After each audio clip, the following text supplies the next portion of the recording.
Friends, welcome to all और आप सभी का मेरे यूट्यूब चैनल पे स्वागत है। तो आज का गाइस वीडियो जो है वो अल्सर से रिलेटेड है और अल्सर जो है वो कितने दिनों में हील होता है। जनरली ये क्वेश्चन आप लोगों के द्वारा पूछा जाता है, मेरे कई व्यूअर्स ने भी पूछा है कि मैम मेरा अल्सर है, इतने 5 दिन हो गए, 4 दिन हो गए, 6 दिन हो गए, वो हील नहीं हो रहा है। तो गाइज मैं बता दूँ कि ये जो अल्सर है उसका हीलिंग इस बात पे डिपेंड करता है कि ये टाइप ऑफ अल्सर क्या है। क्या ये माइनर अल्सर है, मेजर एप्थस है, या माइनर एप्थस अल्सर है, या फिर हर्पेटी फॉर्म है, या वायरल अल्सर है। तो गाइज जैसे अल्सर जो है उसकी जो मिनिमम जो ड्यूरेशन है वो 7 डेज है गाइज।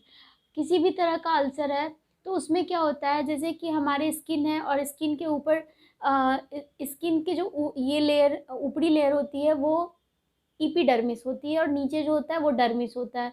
उसी तरह से हमारे ओरल कैविटी के अंदर जो लेयर है जो मॉइस्ट होती है उसको हम लोग एपिथीलियम कहते हैं और उसके नीचे की जो लेयर होती है उसे हम लोग कनेक्टिव टिश्यू कहते हैं। तो जब भी अल्सर बनता है, जैसा आप इस फोटो में देख रहे हैं, ये जो अल्सर है इसके जो सेंट्रल पार्ट है वो बिल्कुल इरोड हो चुकी है, मीन्स वहाँ से एपिथीलियम हट चुका है। और गाइज जैसे ही ओरल कैविटी के अंदर एपिथेलियम जब हट जाता है तो उसके नीचे की जो कनेक्टिव टिश्यू है वो एक्सपोज होती है और इस तरह से वो सिचुएशन जो है पेनफुल होता है, आपको बर्निंग सेंसेशन होता है और कई बार नमक भी उस अल्सर में लगता है। तो गाइज जैसे ही एपिथेलियम का नुकसान हुआ है, मीन्स जो प्रोटेक्टिव लेयर है, जो मॉइस्ट सरफेस पिंक है, वो अल्सरेटेड हो गई और उड़ गई है वहाँ से, और वहाँ पे नीचे की लेयर जो कनेक्टिव टिश्यू है वो एक्सपोज हो गई है। तो गाइज ये जो प्रक्रिया है हीलिंग का, इसमें एक चीज़ है कि आपको इसकी हीलिंग तभी संभव है जब हमारा एपिथेलियम फिर से कनेक्टिव टिश्यू के ऊपर आ जाए। जैसा आप पहले वाले फ़ोटो में आपने देखा कि जो बीच का सेंट्रल पार्ट था वो अल्सरेटेड था, वहाँ से एपिथेलियम हट चुका था। तो गाइज हीलिंग के फेज़ में क्या होता है कि फर्स्टली क्या होता है, जो इन्फ्लामेटरी सेल्स हैं, तो जो इन्फ्लामेटरी सेल्स हैं जैसे कि हमारे न्यूट्रोफिल्स, वो फर्स्ट डिफेंस सेल हैं और वो वहाँ पे एक्शन में आते हैं और फिर वो अपना काम शुरू करते हैं। फिर उसके बाद बहुत सारे सीक्वेंस में इन्फ्लामेटरी सेल्स का रोल होता है। तो फर्स्ट 24 आवर में जो न्यूट्रोफिल्स है उसका एक्शन होता है, उसके बाद मैक्रोफाज का एक्शन होता है और इस तरह से जो हमारी कनेक्टिव टिश्यू है उसके अंदर जो फाइब्रोब्लास्ट होते हैं उसके एक्शन होते हैं। फिर जो हमारा जो मेम्ब्रेन का लॉस हुआ है, जो एपिथेलियम का लॉस हुआ है, वो बनता है।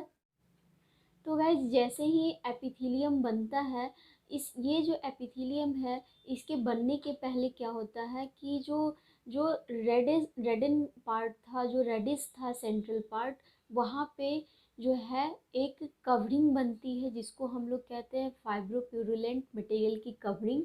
और उस कवरिंग को धीरे धीरे जो होते हैं हमारे जो कनेक्टिव टिश्यू के सेल्स हैं, जो फाइब्रोब्लास्ट हैं और जो मैक्रोफाज हैं, उनका एक्शन होता है और ये फाइब्रोप्यूरुलेंट मटेरियल का जो स्लफ़ है, एपिथेलियल जो स्लफ़ है, वो जब हटता है तो वहाँ पे धीरे धीरे जो है फिर से एक्स्ट्रा सेलुलर मैट्रिक्स बनता है और वहाँ पे एपिथेलियम ग्रो होता है। तो गाइज़ जैसे ही हमारा एपिथेलियम का जो इनर लेयर था जिसको हम लोग बेसल लेमाइना या बेसमेंट मेम्ब्रेन कहते हैं वो बनता है, उसके बाद धीरे धीरे उसके ऊपर की लेयर बनती है और इस तरह से जो जो एक स्ट्रेटिफाइड स्क्वामस एपिथेलियम होता है म्यूकोसल लेयर में, वो सारे लेयर्स धीरे धीरे बनते हैं।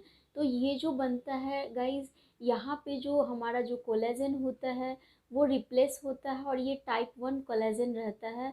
तो यहाँ पे जो है धीरे धीरे जो हमारा जितना भी नुकसान हुआ था, जो भी डैमेज हुआ था, वो यहाँ पे फिर से फॉर्म होता है। तो इस प्रोसेस में गाइज अगर माइनर फॉर्म का अल्सर है तो 7 to 14 डेज़ में ये हील हो जाता है, लेकिन अगर मेजर एप्थस अल्सर है तो कई बार 1 मंथ तक ये हील होने में समय लेता है गाइज। तो इस तरह से आपने देखा है कि मैंने यहाँ पे सीक्वेंस में चीज़ों को बताया है कि किस फॉर्म का अल्सर है और वो कितना ड्यूरेशन लेगा हील होने में। और जैसे ही वायरल अल्सर होते हैं गाइज, वायरल अल्सर में भी सेम प्रोसेस है कि हमारा जो एपिथेलियम है वो नुकसान हो जाता है उसका, वहाँ पे कनेक्टिव टिश्यू एक्सपोज होते हैं। और जैसे ही हमारा एंटीवायरल ड्रग जब चलता है तो हमारे नए अल्सर बनने रुक जाते हैं, बट जो अल्सर बन चुके हैं उस अल्सर को हील होने में गाइज सेम प्रोसेस है।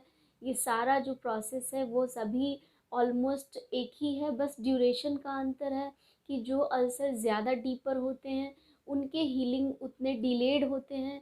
और इस तरह से गाइज मुझे लगता है कि आप इस चीज़ को अच्छे से समझ गए होंगे कि अल्सर के अलग अलग टाइप होते हैं, सबके लिए अलग अलग हीलिंग प्रोसेस है, हीलिंग ड्यूरेशन है। तो उम्मीद करती हूँ कि ये वीडियो आपके लिए हेल्पफुल रहा होगा। और अगर आपको ये वीडियो पसंद आता है गाइज तो आप इसे शेयर करें, लाइक करें और सब्सक्राइब ज़रूर करें। Thank you so much for watching.